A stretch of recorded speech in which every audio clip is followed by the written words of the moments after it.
കൊല്ലം ജില്ലയിലെ കൊട്ടാരക്കരയിൽ സ്ഥിതി ചെയ്യുന്ന പ്രശസ്തമായ ശ്രീ മഹാഗണപതി ക്ഷേത്രം യഥാർത്ഥത്തിൽ ഒരു ശിവക്ഷേത്രമാണെന്നറിയാമോ? മണികണ്ഠേശ്വരം ശിവക്ഷേത്രം എന്ന പേരിലാണ് ഇത് ആദ്യം അറിയപ്പെട്ടിരുന്നത്. പണ്ട് ഇവിടുത്തെ മേൽശാന്തി ഗണപതി ഭക്തനായിരുന്നു. കരിക്കിൻ വെള്ളം കൊണ്ട് ഗണപതി പൂജ ചെയ്തിരുന്നു. ഒരു ദിവസം കരിക്കുടച്ചപ്പോൾ മണ്ടയിൽ ഗണപതിയുടെ രൂപം തെളിഞ്ഞു കാണപ്പെട്ടു. ആ അത്ഭുതത്തിനു ശേഷം ശിവക്ഷേത്രത്തിലെ തെക്കു പടിഞ്ഞാറേ മൂലയിലായി ഗണപതിയെ പ്രതിഷ്ഠിച്ചു. ഇവിടുത്തെ ഗണപതി ബാലഗണപതി സങ്കല്പത്തിലാണ്.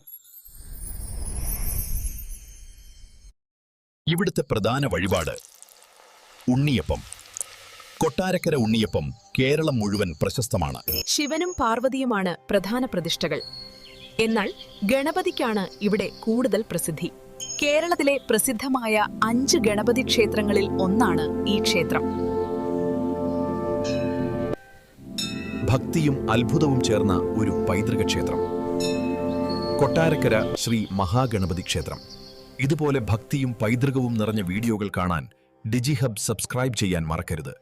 നിങ്ങളുടെ പിന്തുണയാണ് ഞങ്ങളുടെ പ്രചോദനം.